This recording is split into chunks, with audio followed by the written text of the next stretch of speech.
started. Assassinus.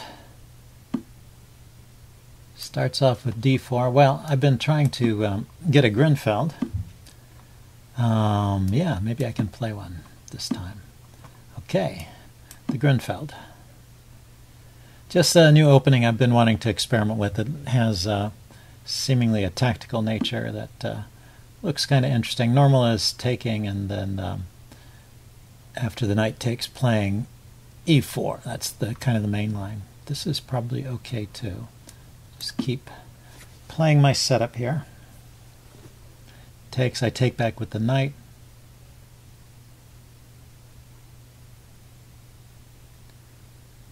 Takes with the knight, I guess I trade everything off and end up with a queen on d5, which should be fine.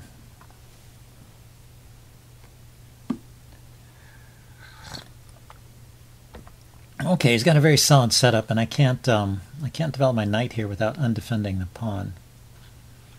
I could develop my bishop, and if he kicks it, I guess I have to trade. Let's try this. Just because I can't go back here, my bishop will get trapped. So if he plays h3, I'll take the knight. Then he'll be putting pressure on the pawn, so I'll have to defend the pawn at that point.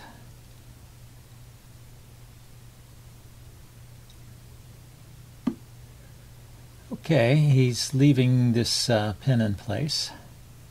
I can castle here. Oh, I could also take the pawn now that he's wasted a tempo on the bishop move. Why don't I go ahead and do that?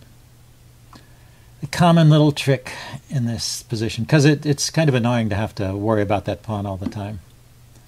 So if I can get rid of the pawn and gain a tempo, and now I can play knight to d7, for example, without problems. I'm still planning just to take this knight if my bishop is ever challenged. So I don't really have a great retreat square for the bishop anyway, especially with this knight here. Question is, can I play c5 here? And can he push on with d5? c5, d5. He just gets this advanced pawn. c5, d5. I guess I could play e6 and try and undermine the pawn that way. c5, d5, e6 takes. Bishop takes, pawn takes. Would leave me with a isolated pawn there. Not so great. Okay, but he pushes on with e4, so he's getting a typical big center you get in the Grunfeld anyway.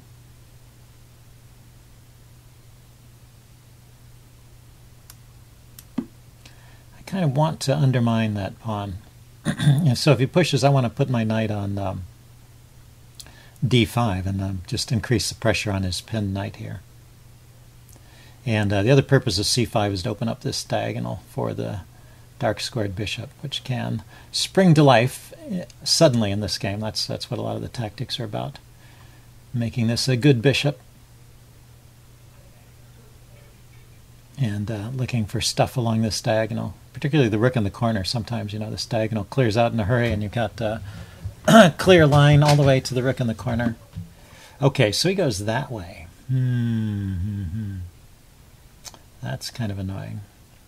Where's my knight even going? Okay, so what's the problem? If I go to e4, he can take it. And so maybe I have to go to e8. Can't go there.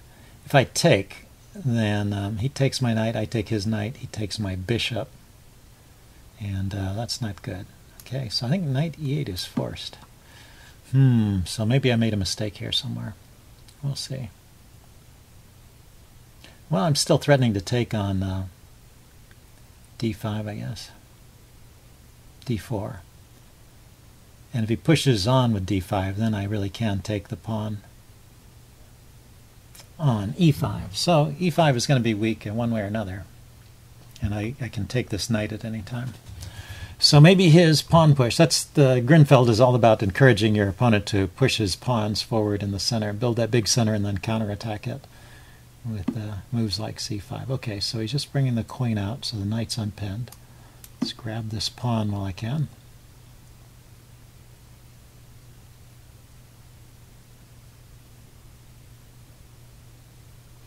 My queen's defended by the rook here, so my knight is not pinned. I really am threatening to just take on I am threatening just to take on e5 there. So queen takes. If knight takes, I just take right away. If queen takes, I take the knight and then take, I think. I think that's most effective.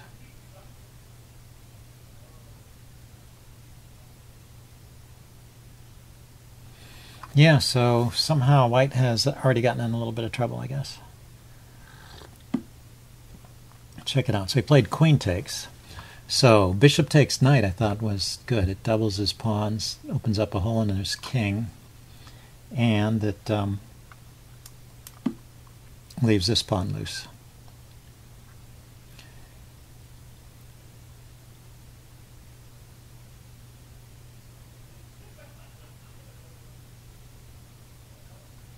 You know what he could consider is he could consider a move like rook to d8 at some point, threatening to win this knight. So let's see, if I play bishop here, well, he's going to move the queen first. I want to play bishop here, that's my intention. And rook to d8, winning my knight, isn't applying because he's got to move the queen first. So bishop takes, queen moves, forward, more back, and then I could play knight somewhere. Maybe knight to b6, hitting his bishop. Yeah, I'm starting to like this position. Oh, I have to be careful with knight b6. Maybe queen c7 is the right idea. Queen c7 unpins this knight, defends the bishop, and threatens h2.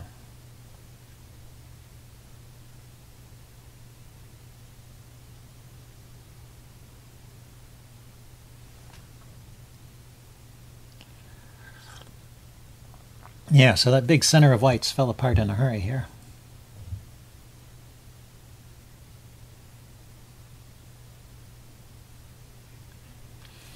Yeah, white's got a difficult position. He's thinking about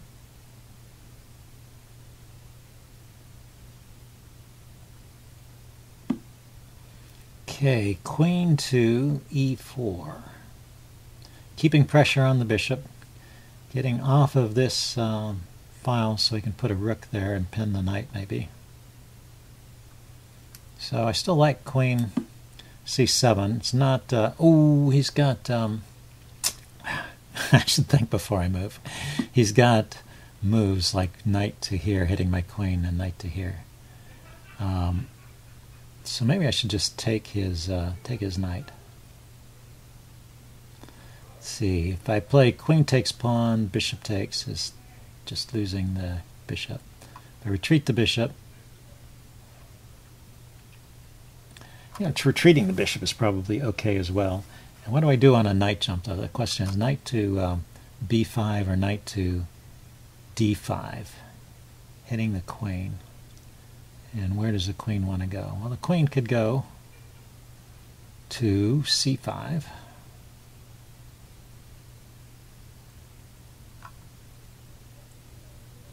And he's hitting this pawn here. That's interesting. Yeah, so let's let's grab that knight, and then I can play the move e6 to protect this pawn, or maybe knight f6. What's better? How about knight f6? Defends the pawn, hits the queen, and now I want to play knight to. Oh, maybe I should have done the other way. Knight to d6 there would have forked the queen and the bishop. So that would have been the better move. If we back up, yeah, knight b6 right here. He has queen takes pawn, but I get a whole bishop. Missed that one.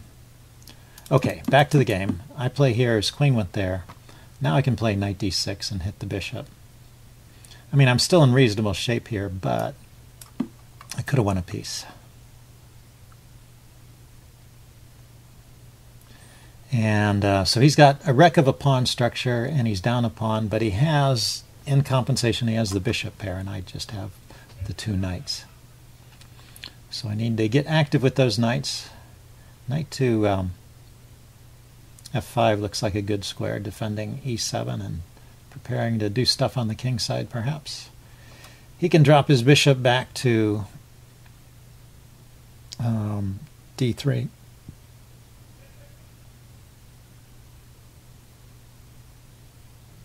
Also controlling this e4 square, where I might want to put a knight on e4 as well.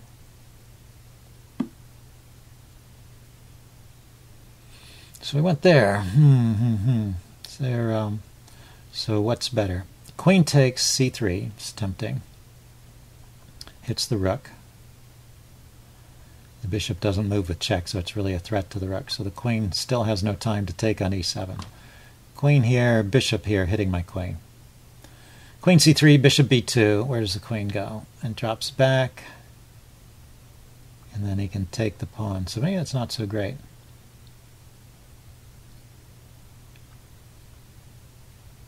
Knight to e4. I can threaten to take the pawn with the knight.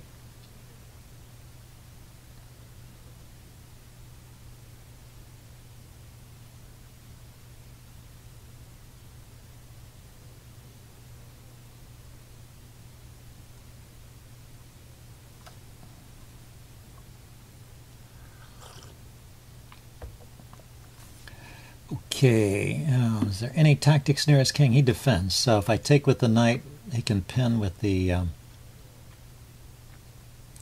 his rook. And what have I got? And he's also kind of threatening this knight a little bit, like if I were to play e6 and move this knight away, this knight would be loose. How can I bring my queen over here to cause trouble? Let's see. Maybe queen. Yeah, what squares are safe for the queen? Only this square here, which well, I could I could threaten this check here. Forks the queen and king, and the queen really has to be traded, and that should be an advantage for me. Get to this endgame where I'm a pawn up, and he still has all these pawn weaknesses. He still has a bishop pair too, though. Or maybe queen, instead of queen to g4, maybe queen to h3, and try and bring a knight in. Queen to h3, knight to g4, threatening. Threatening here would be interesting.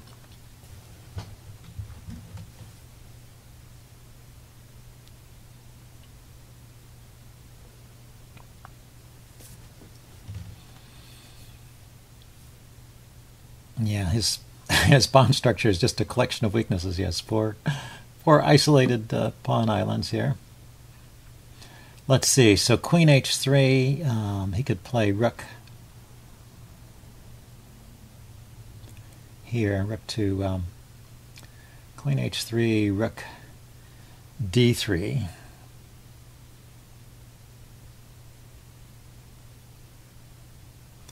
Queen h4.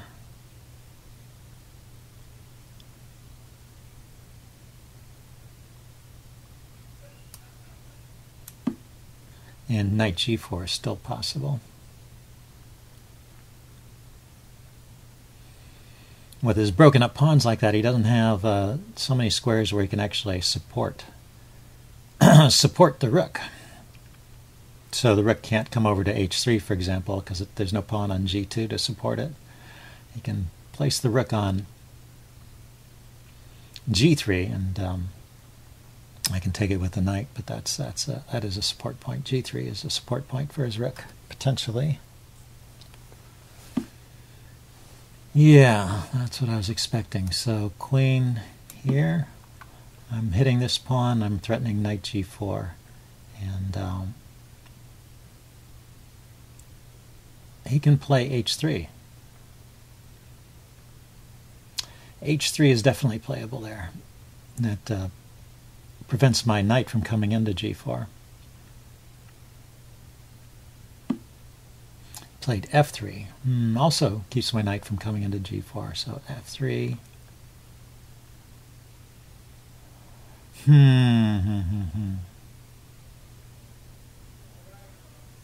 So if I take here, and he takes the knight, I give the check, he can block with the rook. So it's no good. So I probably need to move the knight.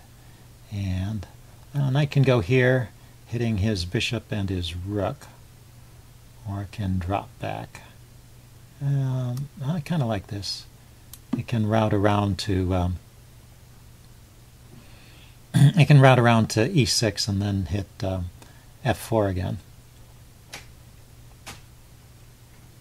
And it gains a tempo because I'm hitting his rook here. He probably does not want to give up the exchange.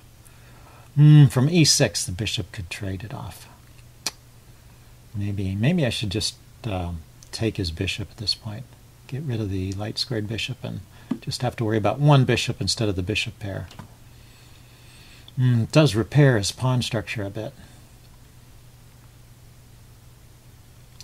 So let's think. Knight takes, pawn takes, and then maybe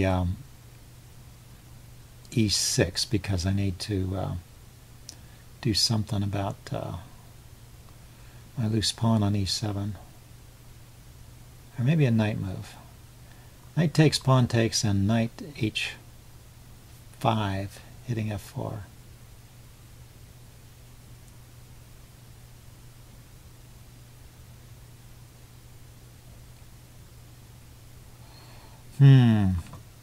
You know, I could just leave it there and challenge his rook. Oh, but then my pawn is hanging. That's my issue.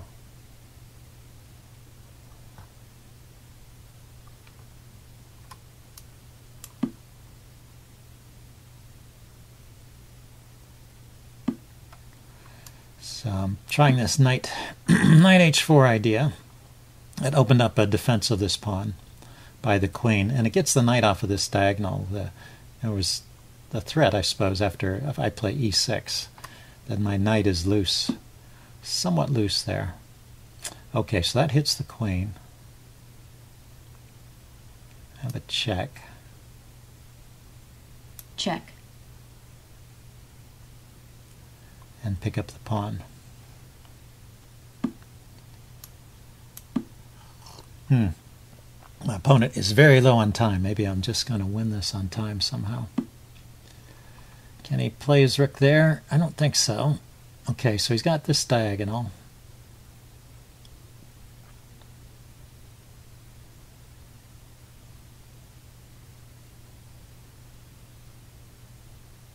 Okay, if he takes my e6 pawn, I'm going to just take his queen. Alright, my e7 pawn. So let's just bring my rook out. I should watch my time too. I'm down to 1 minute. He's down to 3 seconds. White forfeits on time. Okay, yeah, so that was a time when he was having trouble finding a way to defend this position. It's a tough position, but I'll take a look at it in the post-mortem and see how both sides could have continued. See you guys later. Bye.